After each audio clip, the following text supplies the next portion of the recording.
In the darkness of long nights, when bills pile up like mountains, the heart beats with anxiety, and dreams seem to crumble into ashes, an ancient song rises, gentle yet powerful, like a river flowing through a barren desert.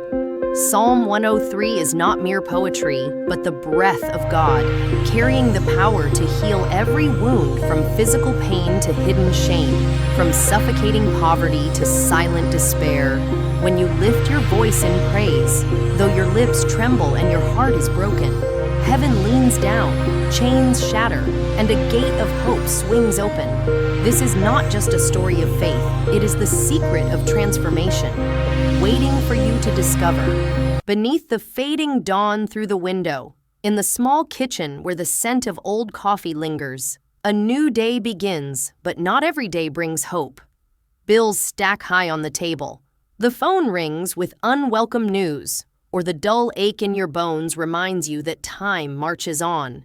There are moments when your eyes meet the mirror, seeing only a weary figure carrying the scars of years gone by, broken promises, buried dreams, and hidden shame tucked deep within. Yet, amidst it all, an ancient song rises, not from the radio or church speakers, but from the very breath of heaven. It is Psalm 103, not just the poetry of King David, but a sacred river flowing through the desert of suffering, carrying the power to heal what seems forever lost. This song is not something you flip through in a dusty Bible on the shelf, only to forget moments later.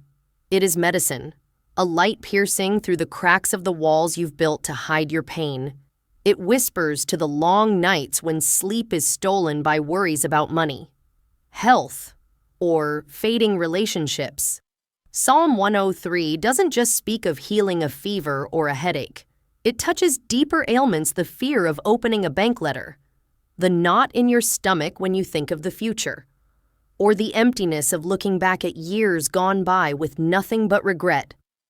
This is the song for those who've walked the line between hope and despair, who've held a loved one's hand in a hospital room, or sat silently in a car, wondering if there's a way out. When King David penned these words, he wasn't seated on a splendid throne, but in dark days, weighed down by sin, surrounded by enemies, and with a broken heart. He knew that praising God blessed the Lord. "Oh, my soul" was not a song for sunny days, but a fire blazing in the storm. That praise, though trembling on parched lips, has the power to shake heaven. It is not just words, but a spiritual act, a declaration that though the darkness is thick, God's light never fades. And when you speak, even if it's a whisper through tears, you are opening a gate not for God to enter, for He is already there, but for you to step out of the prison of anxiety, shame, and failure. Imagine standing before a locked door, perhaps the door of health, finances, or shattered relationships. Psalm 103 is the key, forged from God's mercy, ready to unlock what you thought was sealed forever.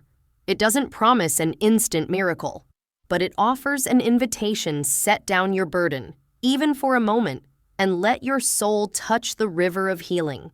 That's where wounds begin to close, where dreams thought dead begin to breathe again, and where you find the strength to keep going. Though the path ahead remains shrouded in mist, the story of Psalm 103 is not just about David or ancient pages. It is your story, the one who wakes with a heavy heart, who has held their children and prayed for a miracle, who has looked in the mirror and wondered if they're still worth anything. This song reminds you that you are not alone.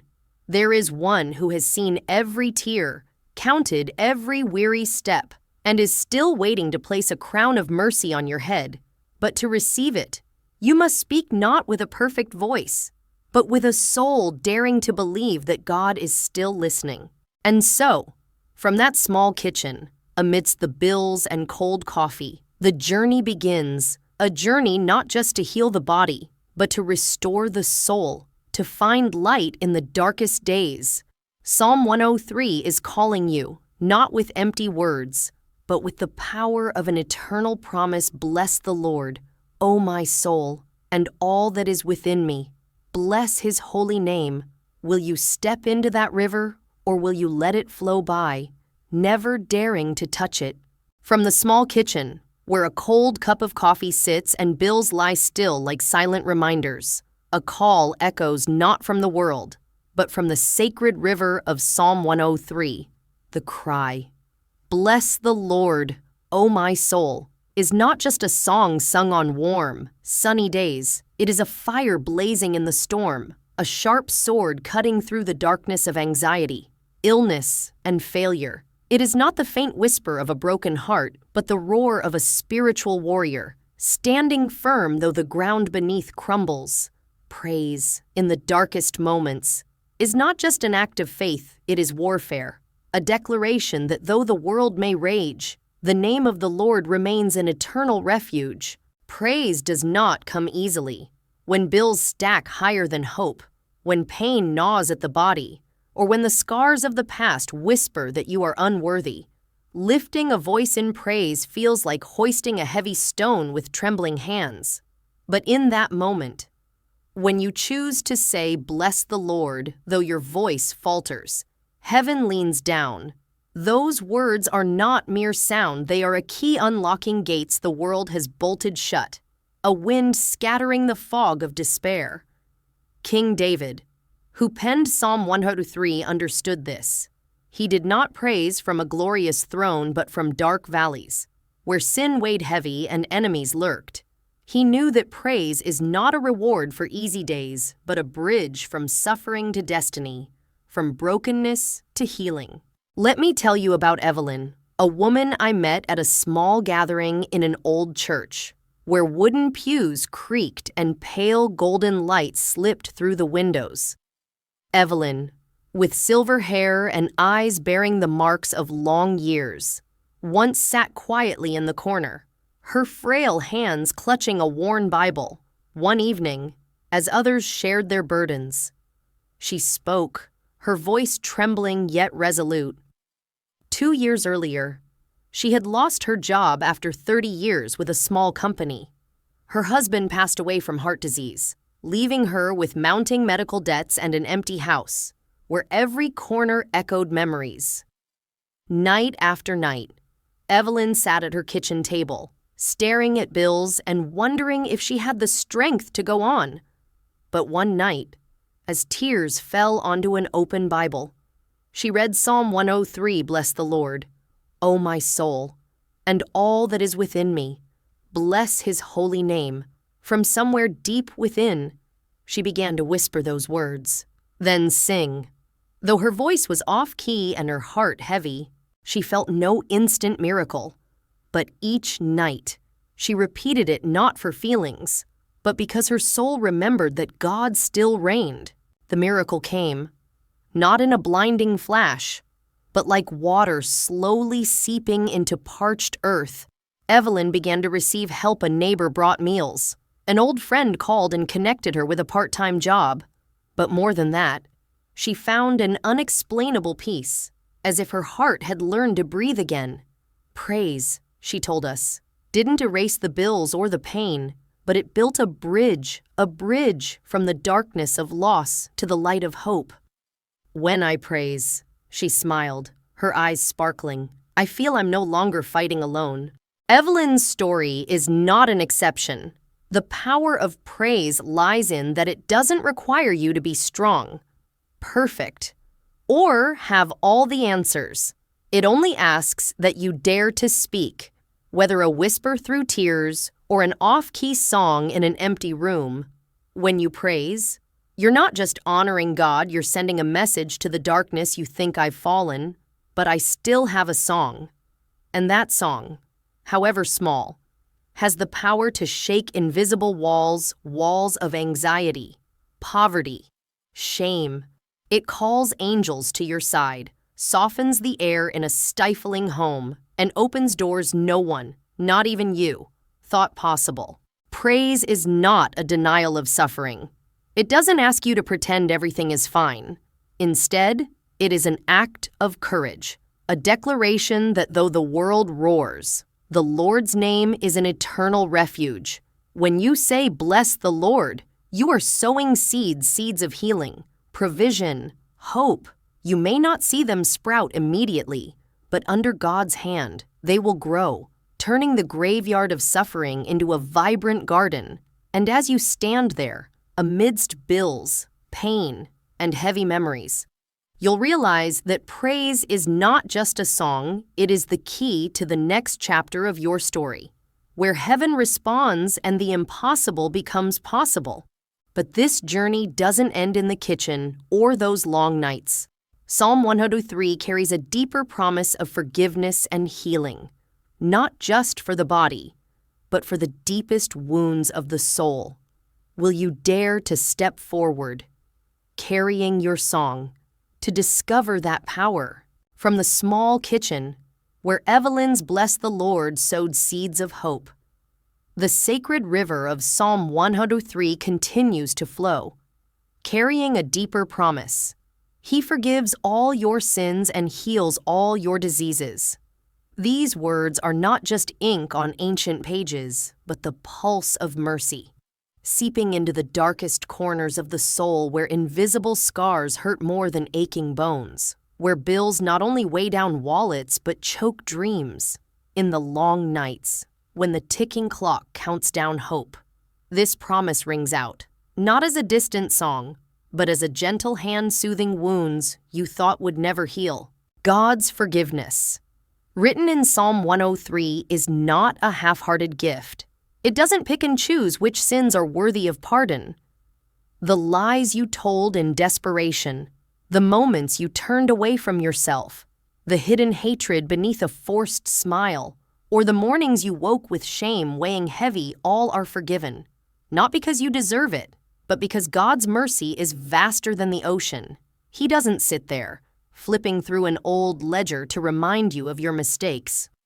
When He forgives, He wipes the slate clean, as if those sins never existed, separating them from you as far as east is from west.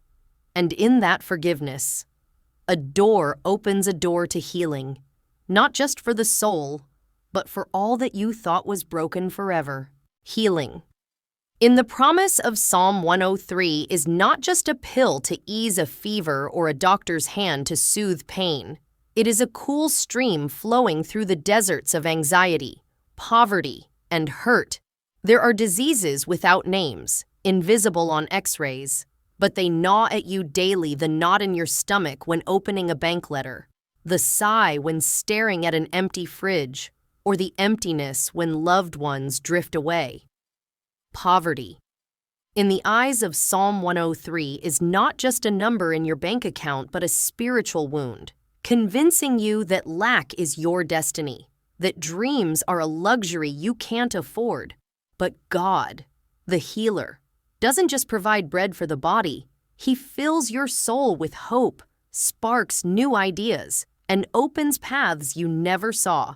I recall an afternoon in a small roadside cafe, where the smell of fresh bread mingled with the murmur of conversations. There, I met John, a man with a tired smile and calloused hands from years in a factory. John shared that, a few years back, he was diagnosed with diabetes, alongside medical debts that forced him to sell the family home of 3 generations. But what hurt most wasn't the illness or material loss, it was the sense of failure to his children, to himself, and to God. "I thought God had forgotten me," he said, his voice low, as if from a deep place. But one day, in a hospital waiting room, he flipped open a small Bible in his pocket, and Psalm 103 shone like a beacon. He forgives all your sins and heals all your diseases. He began to whisper those words, not because he felt strong, but because he had nothing left to lose.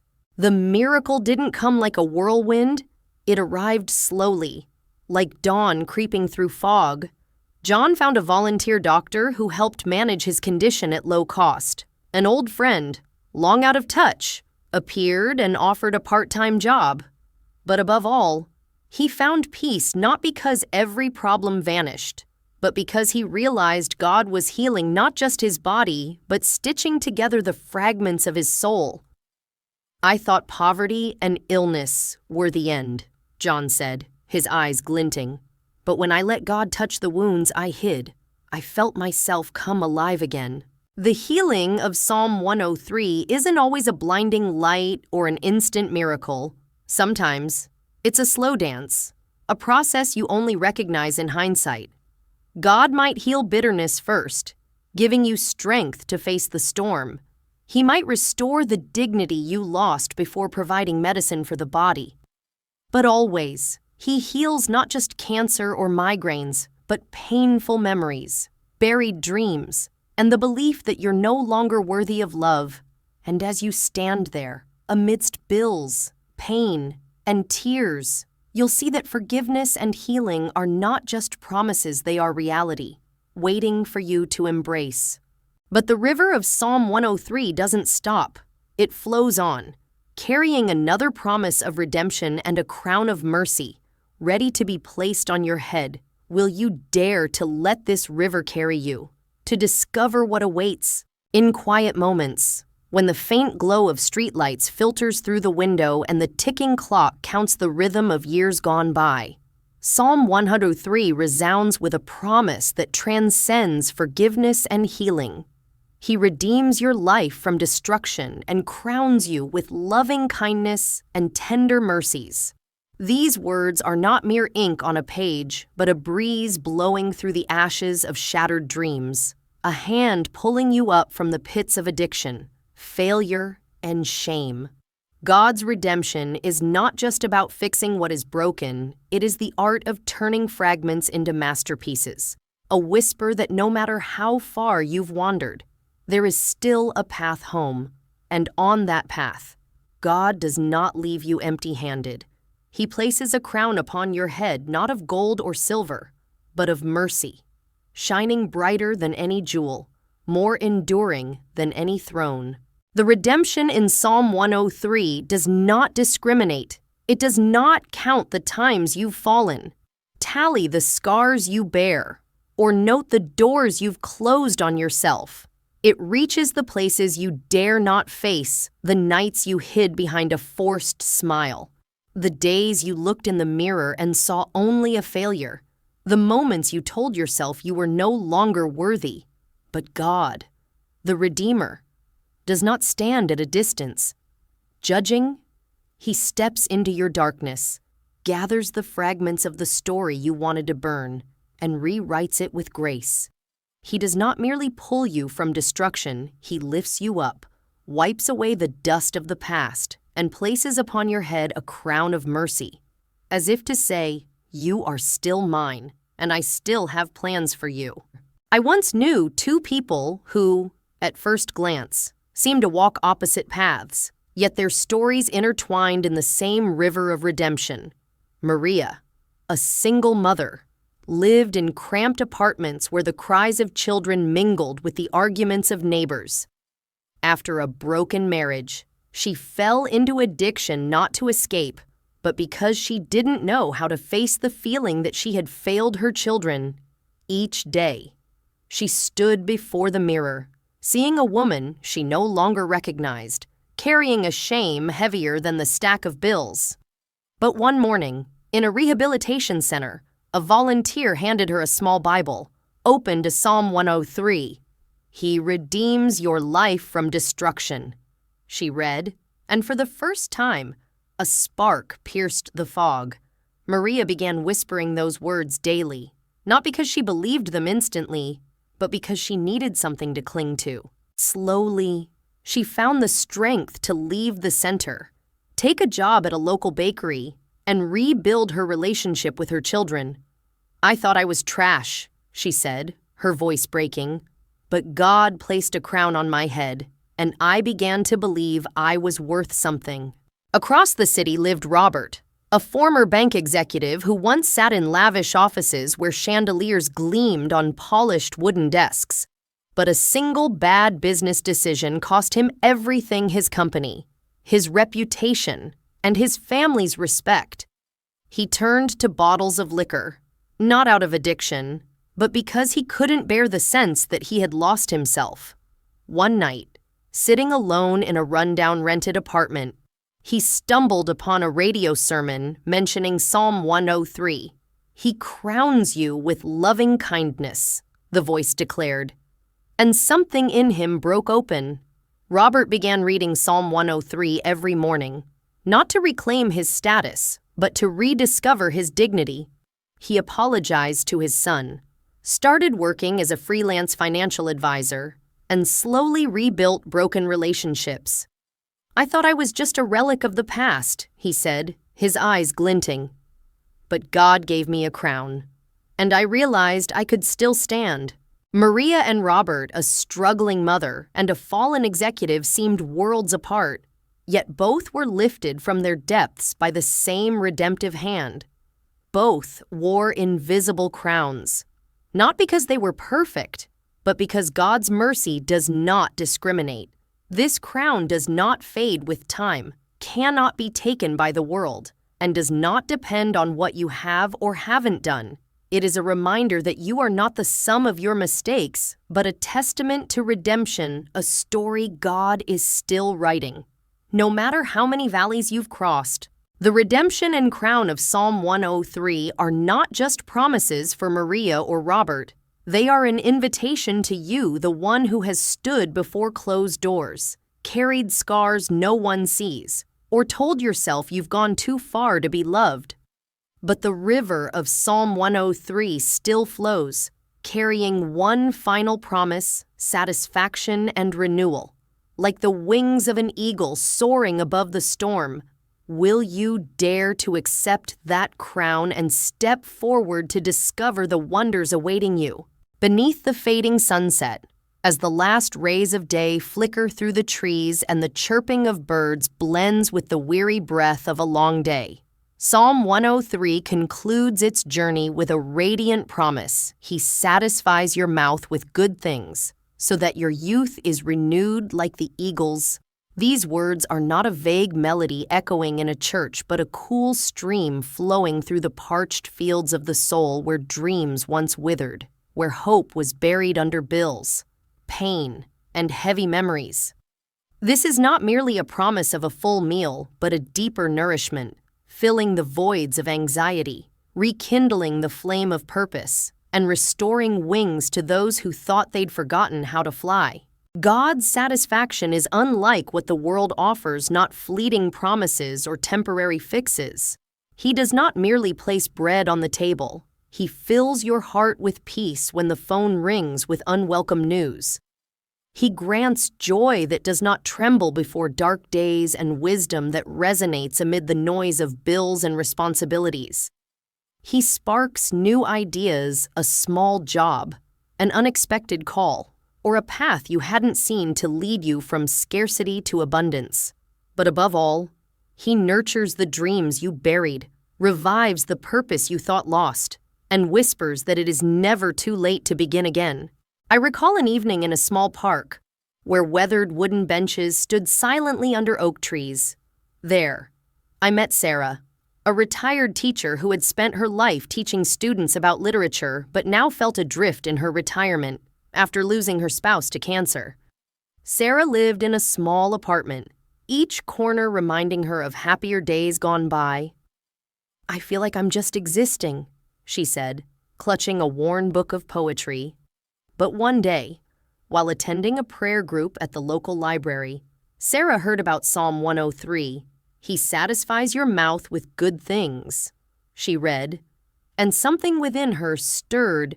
Sarah began writing again, not lesson plans, but short stories inspired by her former students.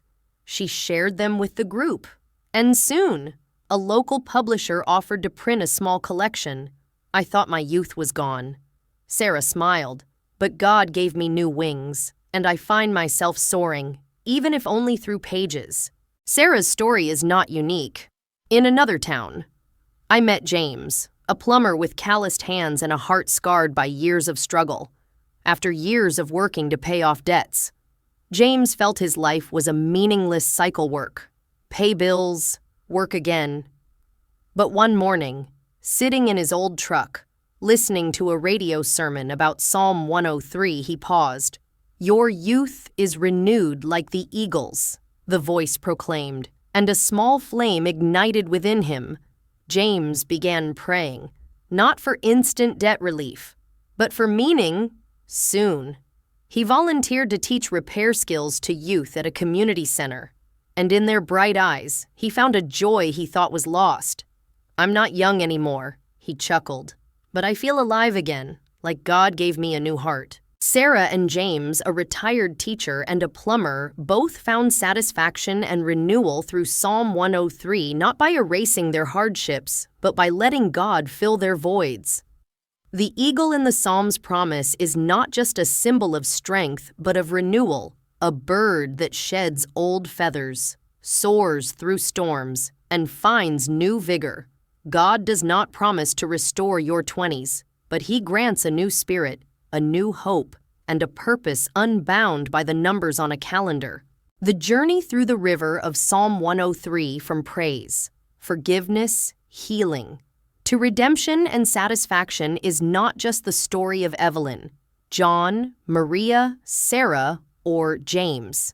It is your story, you who have sat silently in the dark, held a loved one's hand through illness, or looked in the mirror wondering if you still have worth.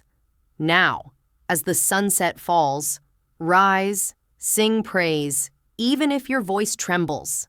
Accept the crown of mercy, though your hands bear scars, and let God satisfy your soul, so your wings may soar like an eagle's. The river still flows, and the gates of heaven are open will you step through. Psalm 103, a journey of comfort and hope. As the sunset melts into the night, and the first stars twinkle in the sky like whispers of hope in the stillness. Psalm 103 concludes its journey not with a resounding echo, but with a gentle embrace, like the hand of an old friend soothing a weary heart. This journey has led you through kitchens piled with bills, sleepless nights with tears, and moments before the mirror, questioning your worth. Through each line of this ancient hymn, you've heard the call to praise, felt forgiveness erase shame, touched the river healing unseen wounds, received the crown of mercy, and found satisfaction renewing your wings. Now, in this quiet moment, let these words wrap around you like a warm blanket, bringing comfort and healing to your soul.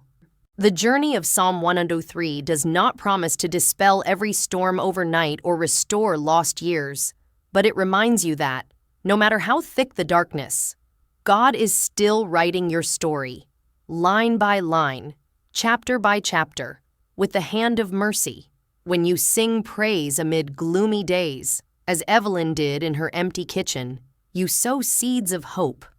When you embrace forgiveness, like John in the hospital waiting room, you let old scars become witnesses of grace. When you walk through the depths of failure, like Maria and Robert, you find a crown of dignity. And when you open your heart to satisfaction, like Sarah and James, you see your wings soar, unbound by the numbers on a calendar or the bills on the table. Each step on this journey, whether trembling or steadfast, declares that you are not forgotten. The nights you lay awake, clutching a loved one's hand through illness, or sat silently in your car, wondering if there's a way out, God saw them all. He has counted every tear, heard every whisper, and walked with you through the deepest valleys. Psalm 103 is not just King David's song, it is yours, a song reminding you that, though the world may roar, God's holy name is your refuge, a light that never fades, a stream that never runs dry. Now, as you sit there, perhaps with a cup of cold tea or by a misty window, let the words of Psalm 103 embrace you. Bless the Lord, O my soul, is not a call to be stronger than you are, but an invitation to rest in the arms of the one who never abandons. Your wounds, whether from illness, poverty, or broken dreams, are not the end. They are paths leading you closer to mercy, where everything broken can be healed and everything lost can be found. And so, in the quiet night, as the stars shine like eternal promises, let your soul breathe. You don't need to run faster or carry more burdens. Just speak, even in a whisper, and let the river of Psalm 103 carry you. It will bear you through hard days to a place where your heart finds peace. Your soul is healed, and you know that. Though the world may change, God still holds your hand, whispering, "You are mine, and I will never let go." Rest now, and let the light of hope guide you home.